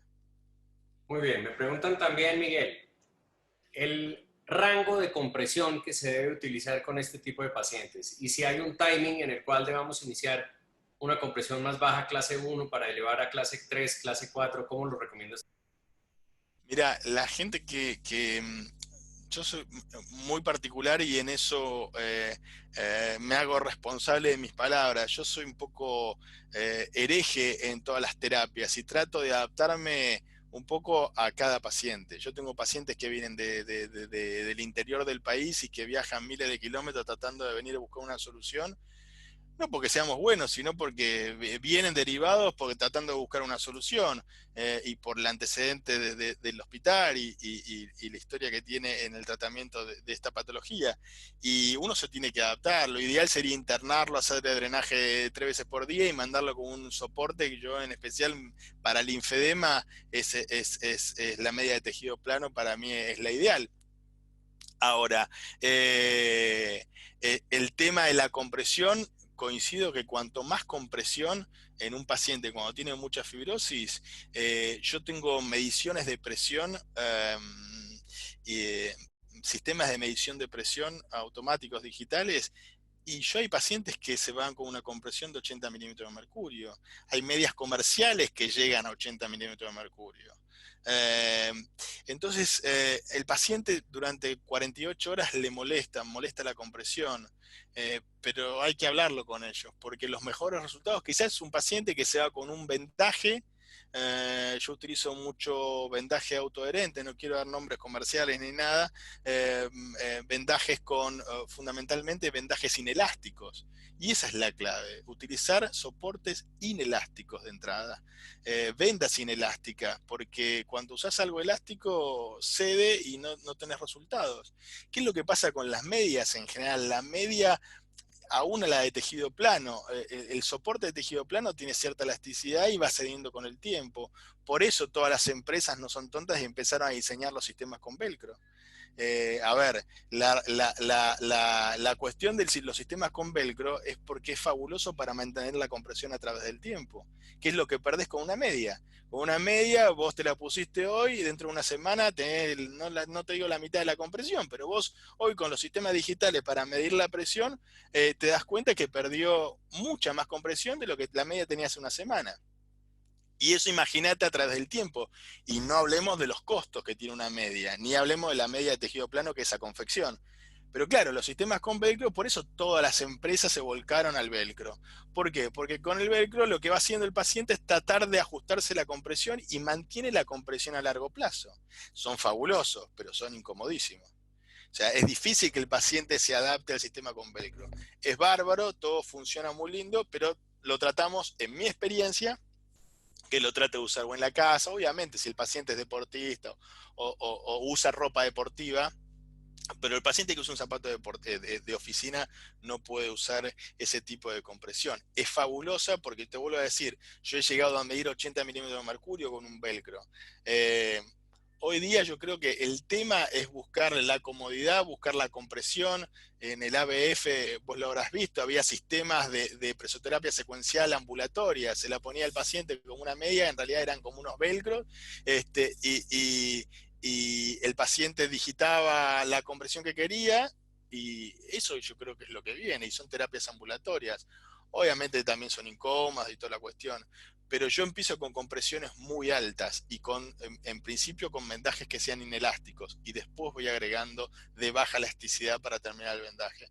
Pero el paciente sabe que si hay fibrosis hay que comprimir. Muy bien, Miguel. Me hacen una pregunta y es la utilización de antioxidantes de efecto vascular, particularmente de la casa que nos está invitando hoy, porque se ha hecho un movimiento muy fuerte o se ha elevado el nivel de conciencia del asocio que hay entre edema venoso y edema linfático. Obviamente, sin entrar en la confusión que estábamos tratando de aclarar previamente con tu conferencia, que es que no hay que confundir uno con el otro, sino que es una yuxtaposición. ¿Tienes alguna...? Sí. Sí, todos los fármacos que tengan cierto grado de mecanismo antiinflamatorio a nivel de microvascular son utilizables en cualquier tipo y forma que los tengas a disposición en cada uno de los lugares. Y esto es basado en la evidencia. Te voy a decir, cualquier fármaco que tenga efecto antiinflamatorio va a ser bueno. Obviamente todo está en relación a los procesos inflamatorios crónicos. Hay cosas que funcionan y otras cosas que no. Es lo que yo te decía de los americanos con el Uvenimex, con el ketoprofeno, con todo lo que están desarrollando, tienen efecto antiinflamatorio. La cúrcuma, más natural, la cúrcuma, los tetahidrocurcuminoides, la boswellia, que son todos derivados naturales, como el que utilizan ustedes también, que es un derivado natural del pino marítimo. Pero también tienen efecto a nivel de la microcirculación, con lo cual es pasible de utilizar y con buenos resultados. Tengo otra pregunta acá, que es la presoterapia secuencial versus la terapia de drenaje linfático manual. Bueno, ya eso es meterse en una pelea eterna. Y te vuelvo a decir, a ver, si... ¿Qué la dice de malo? No, a ver, yo en la práctica, y te vuelvo a decir, uno se tiene que adaptar y me parece que el ideal es una clínica de internación 3 veces por día, drenaje, ejercicio, vendaje y todo fabuloso, pero depende de lo que tengas necesidad de usar. Si vos tenés un paciente con una insuficiencia venosa crónica, con un edema secundario a esa insuficiencia venosa crónica, donde tenga cierto grado de compromiso del sistema linfático, bueno, ahí sí lo puedes usar. Para el linfedema, cuando tenés eh, eh, mucho agua, sí te ayuda, mucho líquido te ayuda a drenar en parte, porque justamente esa es la idea, y el manual evacúa proteínas. Si vos lo tenés complementariamente, creo que hay que usarlo. Yo en el hospital se usa mucho, en la práctica privada, dependiendo de qué tipo de paciente tratamos de utilizarlo, y en algunos no, pero sí, en los posoperatorios, en los preoperatorios, tratamos de que en algunos casos sí. Cada cosa tiene su indicación. Muy bien, entonces te la voy a poner un poquitico más difícil, que me la están disparando desde acá también. Lipedema y drenaje linfático manual. Bueno, pero es la discusión que empecé. Agarraron tarde la charla, porque la realidad es lo que se discute. Yo creo que es lo que te decía recién, y de esto me hago responsable yo también. Lo que te decía, una charla que escuché la semana pasada, americano, sobre la insuficiencia venosa y el uso y querer utilizar la presoterapia, entonces diciendo que el linfedema más frecuente es el linfedema secundario a la insuficiencia venosa. Hay un micrófono abierto. Pero eso es muy relativo y hay que tener mucho cuidado, porque entonces con ese criterio vos estás diciendo, bueno, todo paciente que tiene insuficiencia venosa, hagámosle presoterapia, y tampoco es eso, cada cosa tiene su indicación. El lipedema, cuando es puro lipedema, por más que quieran decir, todavía hay muy baja evidencia que puede afectar los capilares linfáticos. Cuando uno evalúa los trabajos, todos los trabajos, muchos de los trabajos actuales se basan en los trabajos de que yo dije, de Aman Besti del año 2001, sobre la microlinfografía con los microaneurismas de los capilares. Y en realidad ahí no se tiene en cuenta el body max de esos pacientes. Entonces es muy importante el índice de masa corporal, porque el problema es cuando el paciente va ganando peso. Una cosa es el paciente lipedema puro. El lipedema puro es el mismo drenaje, el efecto que hace el drenaje linfático en un paciente con lipedema puro es el mismo que te puede hacer a vos o a mí. Es un efecto placentero, porque es fabuloso que te hagan drenaje linfático, pero hay que ver si médicamente está indicado. Otra cosa es si el paciente tiene obesidad asociada al lipedema. Y otra cosa es que ese paciente con obesidad y lipedema se transforme en un linfedema inducido por la obesidad.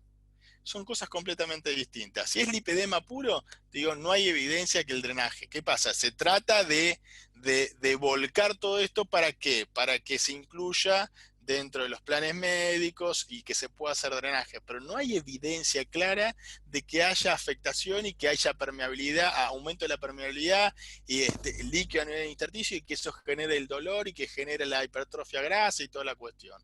Porque en realidad el dolor y toda la cuestión es parte de un mecanismo inflamatorio, por eso tienen respuesta a los antiinflamatorios, determinados tipos de antiinflamatorios.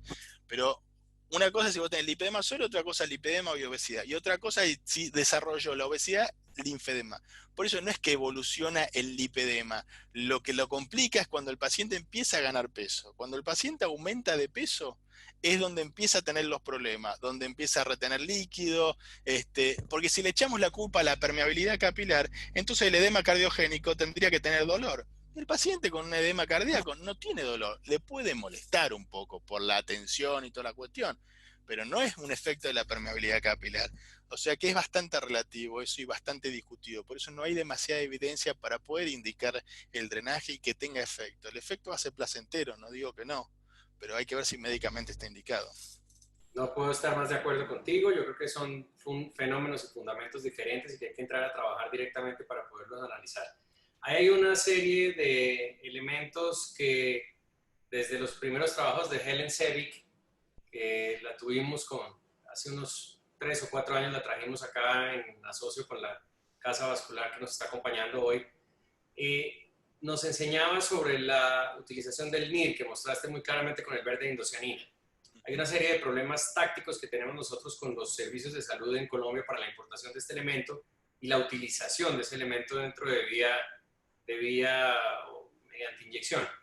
Pero dado el caso que la tengamos, y si tienes algo más rápido, más factible, como es una ecografía, un ecógrafo común y corriente, un dúplex común y corriente, ¿qué puedes tú ver antes de migrar a la solicitud o a llegar hasta el punto de pedir una imagen por NIR? No, mira, eso se discutió mucho.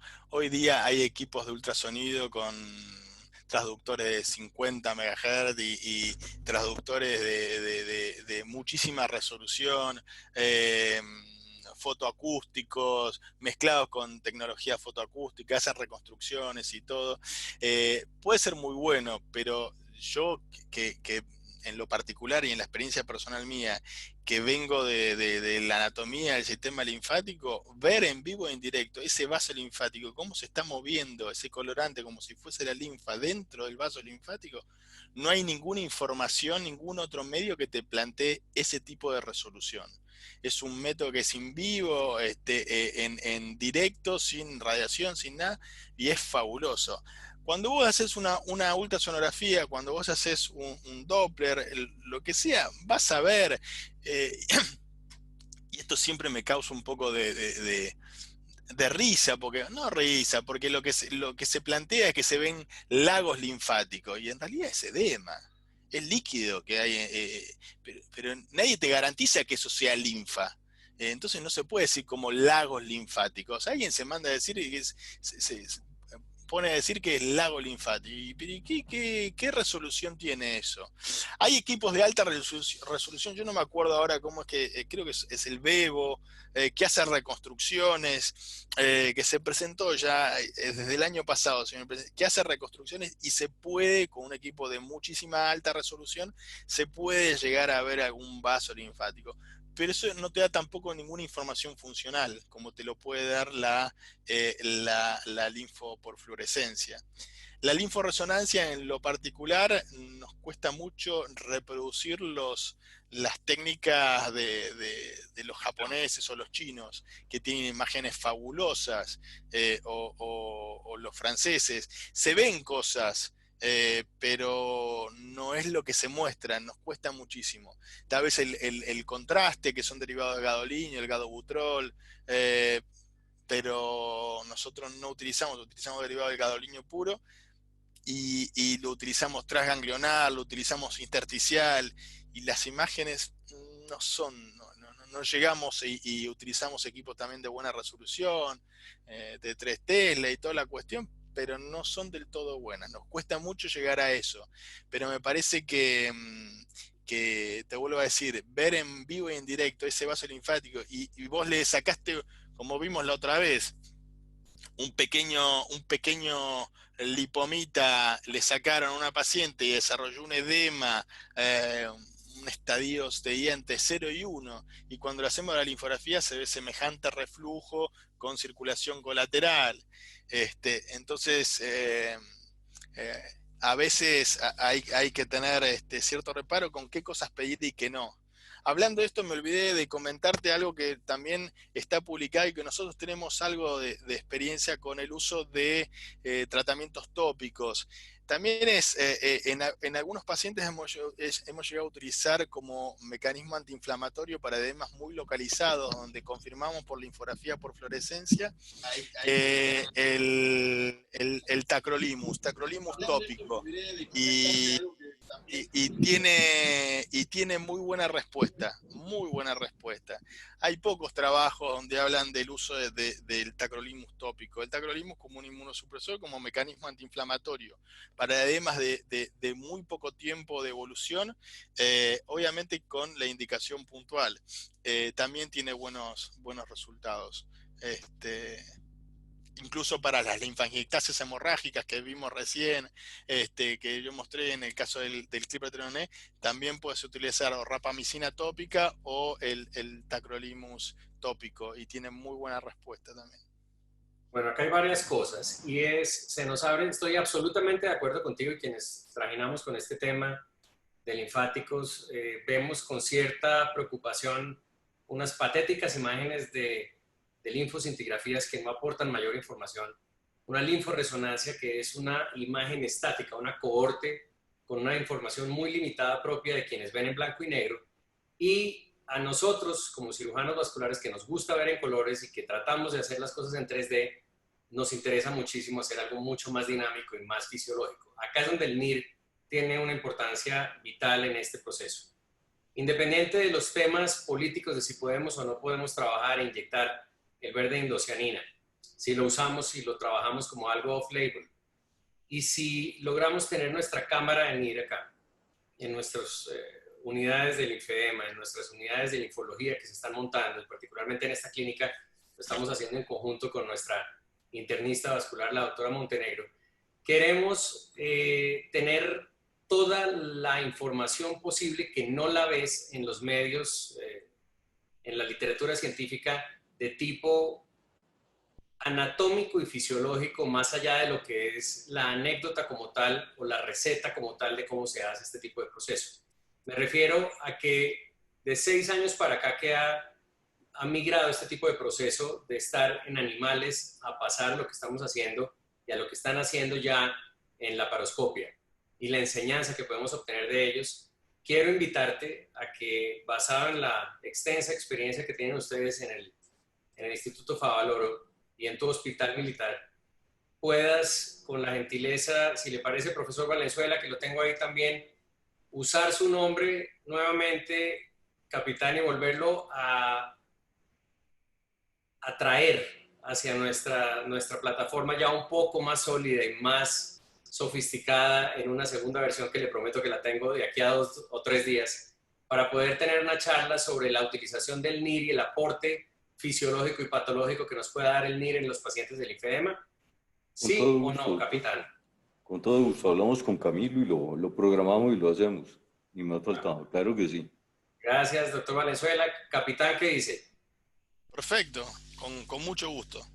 Bueno, y quiero cerrar con una última pregunta, y es, hemos hecho esta fibrosucción, es el nombre que quiero decirlo, porque no es, distamos mucho de lo que hace el cirujano plástico con una liposucción. Ojalá fuera tan agradable y tan suave con la sonda que utilizan ellos con la punta de láser. Nosotros lo hacemos con la punta de Vaser, que es el ultrasonido, es mucho más caliente para romper los septos del fibredema en donde entramos, y creo que bajamos, puede ser unos buenos 8 o 10 kilos por procedimiento, porque es mucho más exhaustivo de trabajar que lo que hace normalmente un cirujano plástico. Desafortunadamente, no puedo decir que todo lo que se haga por este procedimiento es similar al que hace el cirujano plástico, porque el tipo de paciente es absolutamente diferente y conlleva un trato que muchas veces colinda con el manejo de los más bajos estratos que el sistema de salud puede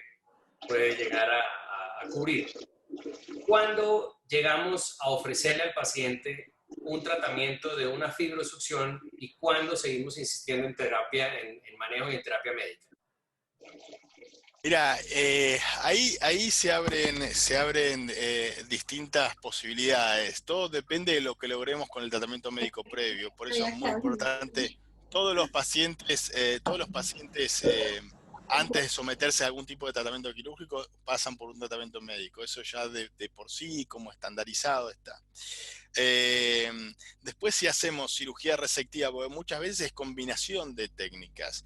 Y ahí está la cuestión también. Por eso a veces es difícil mostrar una estadística concreta, porque vos al paciente, y esto es lo que sucede frecuentemente, vos querés evaluar la eficacia, por ejemplo, de la técnica de la transposición ganglionar, y muchos, y me incluyo porque en mi estadística también está contemplado eso, muchas veces necesitas hacer una fibroliposucción y una transposición ganglionar, porque el paciente en realidad vos le vas a ofrecer algo fisiológico para tratar de que se reconecte, todavía falta un poco de evidencia, pero tratar de darle esa reconexión con esa transposición ganglionar, obviamente evitando la complicación de un linfoma secundario. Pero también el paciente viene por el aumento de volumen, entonces tenés que tratar de sumarle eso. Entonces también tenés los pacientes que tienen grandes masas linfedematosas que tratamos de reducirla. Obviamente, como yo dije, hay cavidades con linfoceles dentro, que por eso es muy importante el drenaje, el reposo y tratar de disminuir esa masa linfedematosa para tratar de no tener complicaciones y que no tengas mucho volumen cuando lo operamos. Por eso estos pacientes son muy complejos desde la anestesia, el manejo intraoperatorio, muy complejos. Somos muchos operando, el anestesista constantemente, el manejo de volumen cuando son muy grandes masas linfedematosas es muy complejo, siempre van a terapia por control y todo el manejo de líquidos de volumen. Pero la cuestión es que cuando vos tenés una gran masa linfedematosa que no la pudiste reducir con el tratamiento, con el drenaje y toda la cuestión, porque hay mucha fibrosis, también entramos con la liposucción para tratar de aflojar eso y tener mejores resultados en la resección. Ahora, cuando hay mucha fibrosis netamente y las cirugías, las clásicas cirugías resectivas, nosotros no las hacemos más. Lo que tratamos de hacer es tratar de hacer esa fibroliposucción. Si la tenemos que hacer 2 veces, la hacemos 2 veces y que después el paciente continúe con compresión entre primer cirugía y segunda cirugía, que continúe con una compresión extrema. Y eso nos ayuda mucho a tratar de reducir fibrosis y reducir el volumen de esos pacientes. Siempre tratamos de incorporar lo que podemos para tratar de reducir volumen, reducir fibrosis, y eso nos ayuda mucho. Muy bien, me hacen una pregunta y es la experiencia que tienes con el resultado de las técnicas que trabajan sobre la fascia. Eso en realidad lo trabaja la gente que hace rehabilitación con nosotros y tienen muchísima experiencia y tienen muy buenos resultados. Todo lo que sea el manejo de la fascia en linfedema ha tenido muy buenos resultados. Hay muchísimas experiencias, pero sería también un poco faltar el respeto a las personas que trabajan codo a codo con nosotros, que son los que se dedican exclusivamente en ellos con los pacientes. Sí te puedo decir que el taping, por ejemplo, es una herramienta fantástica que antes se la utilizaba, no quiero faltar el respeto a nadie, porque hay gente que sabe muchísimo sobre el taping, pero sí como complemento, y lo vemos nosotros, que es una de las cosas que aplicamos con la linfografía por fluorescencia, es el tema de la aplicación del taping, porque antiguamente se decía, bueno, el taping neuromuscular. No, es linfotaping, porque tiene su efecto sobre el drenaje linfático. Y nosotros lo vemos cuando colocamos, le hacemos la linfografía, vemos con la cámara infrarroja, le colocamos el taping sin hacer absolutamente nada, el paciente se queda quieto y después de colocar el taping se ve claramente la movilización. Y son cosas que hicimos con el doctor Dib, con el licenciado Llanes, con Graciela Soria, con el doctor Marco Vecchio. Esa movilización está presente y me parece que eso es lo importante. Cuando las cosas funcionan hay que decirla. Falta evidencia y bueno, faltará casuística, faltará publicación, a pesar de que hay publicaciones. Lo que pasa es que a nosotros nos cuesta mucho el tema de las publicaciones, si bien ya se ha presentado en el Congreso Mundial la experiencia que tenemos nosotros con el tema, pero sí hay movimiento y se ve perfectamente cómo estimula. Ahora si me decís, bueno, ¿lo usás solo? Bueno, como complemento es una herramienta fantástica. ¿Solo se puede usar? En algunos pacientes, sí. En determinado momento, sí. Y funciona. Y doy fe que funciona porque lo vi. Y lo veo constantemente. Bien aplicado, ¿no? Porque hay 2 millones de formas de aplicarlo. Total. Creo que tengo la experiencia acá y es el doctor Latorre quien es autoridad en el tema. Ha mejorado sustancialmente su relativamente regular juego de golf con este tipo de manejos, porque tenía un slice. No sé si me entiendas, que es cuando uno saca la bola en una dirección. Mentiras, siempre me ha ganado cuando jugamos golf, te digo la verdad. Cerramos entonces, doctor Amore. Un saludo a Alejandro. Acá lo tenemos. Tenemos 2 preguntas más y vamos dándole cierre a esto. En tobillos con lipedema, ¿hay cambios visibles con técnicas de fascia? Sí, todo lo que se complemente posterior, por ejemplo, nosotros tenemos una paciente operada recientemente y con todo lo que yo pueda complementar para tratar de reducir aún más o tener mejores resultados, porque pensé que un paciente que está operado recientemente, hay inflamación, hay un proceso inflamatorio muy importante, depende si el paciente puede hacer rehabilitación posterior. Y estamos en una época media de confinamiento, entonces los pacientes con rehabilitación y todo se ven medios complejos. Entonces todo lo que yo pueda hacer para tratar de mejorar es válido, y sí, hay muy buenos resultados. Toda la zona del tobillo, toda la zona del tobillo, alrededor del tendón de Aquiles, el talón de Aquiles, toda esa zona que es muy difícil del manejo, con todas estas técnicas son muy buenas y tienen muy buenos resultados. Y es mucho más soportable para el paciente que mantener un bandage, un vendaje muy complejo, ¿no? Sin embargo, Porque lo importante es darle una calidad también al paciente.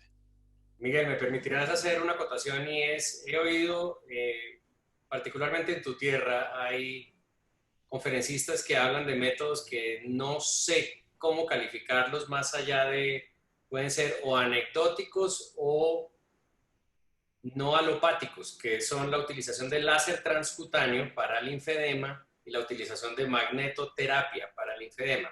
¿Tu experiencia al respecto? Ninguna. Mira, todo lo que en su momento, yo tengo pacientes de todo tipo, y en tratar de buscar una solución han experimentado, y yo no soy quien para decir no lo experimentes. Lo que sí te puedo decir, mira, esto te puede traer complicaciones. Hay pacientes que se hicieron mesoterapia, y mesoterapia inyectándole benzopironas es un tema, porque estás agrediendo la piel, y acá lo importante es proteger la piel, la barrera fundamental, porque hay que tratar de evitar las infecciones. No voy a decir nada nuevo, es una cosa muy trillada, pero todo lo que pueda llegar a lesionar la piel desde el punto de vista físico, químico, mecánico, hay que tener muchísimo cuidado. Pero bueno, que hay terapéuticas de todo tipo y color, sí. Ahora, la evidencia científica, lo importante es tratar de, cuando alguien te propone una cosa de estas, es buscar la evidencia científica. Por eso te digo, cuando discutamos del lipedema, bárbaro, vamos a la base científica, busquemos los trabajos que están amparados, que tengan una buena base científica, qué cantidad de pacientes vieron, qué tipo de pacientes vieron, para decir que hay una alteración o no. Entonces, lo mismo pasa con todas estas terapias alternativas. Si funciona, bueno, bárbaro. Ahora, si el paciente no le hace daño y funciona, mejor. Ahora, si el paciente tiene un riesgo, como por ejemplo la mesoterapia, y yo te digo, yo le recomiendo que no. Ahora, hay muchas cosas que son basadas en la evidencia. Por ejemplo, no sé, las drogas, muchas de las drogas de origen natural, la cúrcuma, a pesar de que la cúrcuma hay productos comerciales también que la están incorporando, que tiene una gran potencia antiinflamatoria y antidematosa.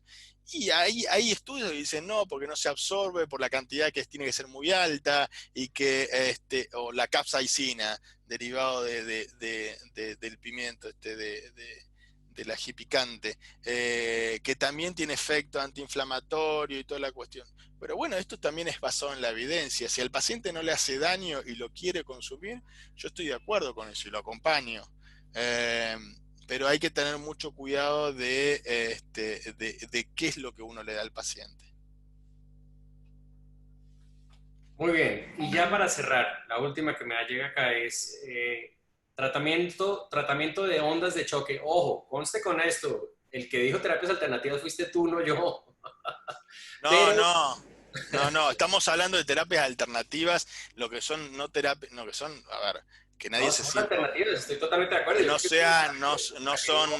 no son convencionales, y yo soy el primero en aceptar todo lo alternativo que vos le puedas llegar a ofrecer al paciente, porque el paciente viene buscando una solución. Total. Y cuando vas a las cosas comerciales tenés muy poco manejo, entonces buscás lo que la evidencia, lo que médicamente basado en la evidencia, o la medicina basada en la evidencia te da. Y si al paciente le va bien con eso y no le genera ningún daño posterior y se siente bien, yo estoy de acuerdo. Ahora, si vos eventualmente le puede llegar a hacer bien, pero tiene un potencial riesgo, y yo no lo recomiendo. No, me voy a poner completamente en contra de eso, porque hay que tener muchísimo cuidado, ¿no? No, correcto. Una cosa es terapia alternativa y otra cosa muy diferente. Pero no por serte, perdóname, no por serte, porque tal vez, viste, alguien se enoja, no por ser terapia alternativa significa que esté mal. Yo estoy de acuerdo, pero no estoy de acuerdo con nada, por ejemplo, que pueda llegar a agredir la piel. No dentro de lo alopático. No. Úlceras gigantes y ondas de choque. Mira, igual que lo que te dije, son todas cosas que manejan las personas que hacen rehabilitación. Sería también de mi parte una falta de respeto volcarme un poco en ese tema.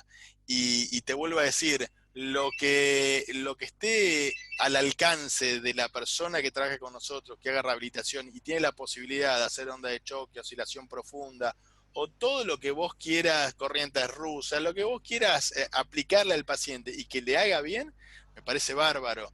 Todos los mecanismos nuevos de onda de choque, oscilación profunda y toda la cuestión es para tratar, si me equivoco, que alguien me corrija, es para tratar para tratar fibrosis fundamentalmente. ¿Qué es el gran problema de todo esto? Es la fibrosis y tratar de reducir volumen. Cuando el paciente tiene líquido no es tan complejo porque vos haces compresión y con una buena compresión reducís.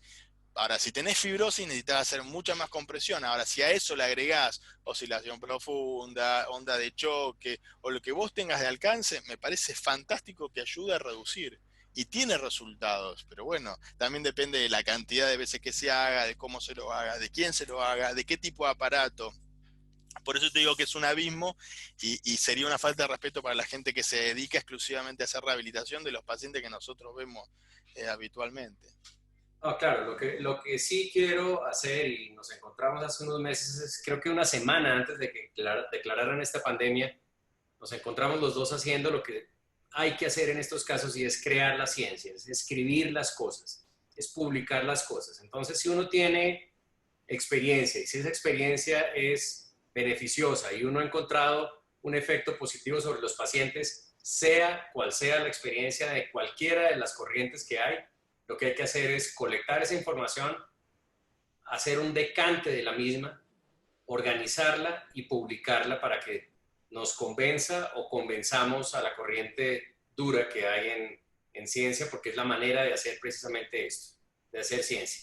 Con esto creo, Miguel, Capitán Amore, que cerramos nuestra conferencia, nuestro webinar. Este es el cuarto que hacemos en esta serie. Seguiremos trabajando un poco más. Vemos que con mucha alegría me encuentro con un tema que va en constante aumento en su tema, en su carácter de interés a nivel latinoamericano. La asistencia, vuelvo y digo, me sorprendió drásticamente y favorablemente la asistencia, y queremos hacer entonces, con el apoyo de ustedes, profesor Valenzuela y Camilo Jiménez, con todo el equipo de Abbott, para que nos apoyen nuevamente para una segunda versión más adelante. Ya te confirmo y te recluto directamente para que la hagamos sobre NIR y los efectos no solamente anatómicos y fisiológicos, sino fisiopatológicos que esto nos puede aportar en la práctica de nuestras unidades de linfología nacientes en Latinoamérica. Creo que cubrimos todos los espacios, todos los aspectos. Profesor Valenzuela, ¿alguna pregunta que quiera hacer? No, simplemente, doctor, agradecerle a la Asociación Colombiana de Cirugía Vascular y Angiología, a usted como presidente, doctor, que nos haya tenido en cuenta para promover este tipo de actividades académicas. Siempre estamos dispuestos a acompañar este tipo de actividades y felicitar al doctor Amore porque dentro de todos los comentarios que estaba viendo en el chat, que fueron muchísimos, todos destacan la excelencia de la presentación. Muchas gracias, doctor Amore. Muchas gracias, doctor Ulloa. Y siempre estaremos para acompañarlo, doctor. Un gran abrazo. Muchas gracias y una feliz noche.